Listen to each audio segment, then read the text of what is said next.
Hey everyone, I'm Megan. And I am Jessie. Megan, look at the meal I made to share with everyone.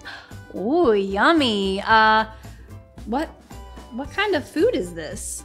Well, it's a pretend meal. I made it with Play-Doh. Oh, okay. You know, because we don't eat Play-Doh. Oh, right. Of course. I made all my favorite foods. I made pizza and apple slices and pickles. But do you know the best part about a Play-Doh meal, Megan? What's the best part, Jessie?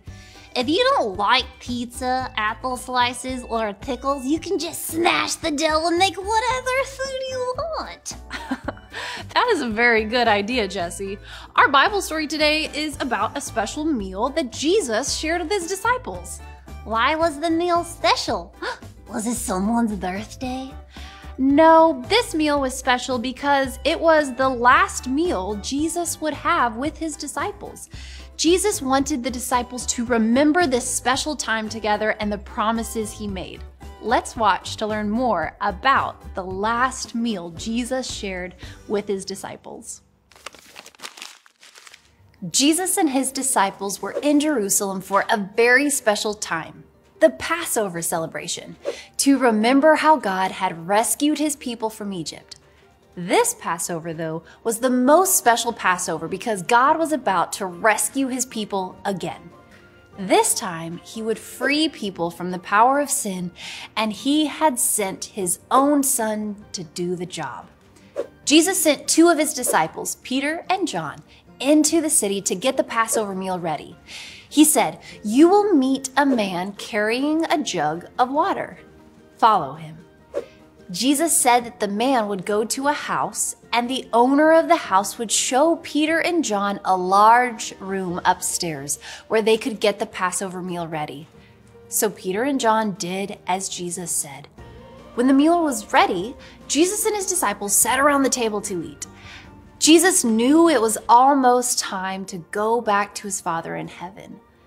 Jesus said, "One of you will turn against me."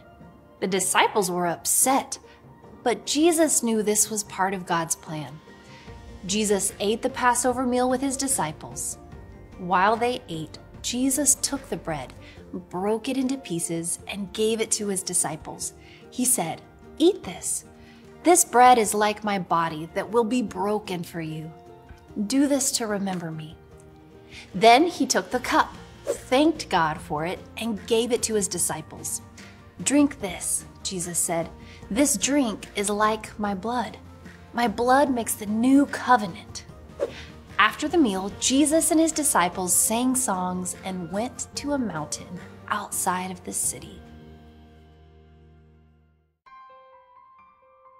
God's people had promised to love and obey God, but they broke their promise. God sent Jesus to make a new, even better promise. God would forgive people for their sins, and God would help them obey him.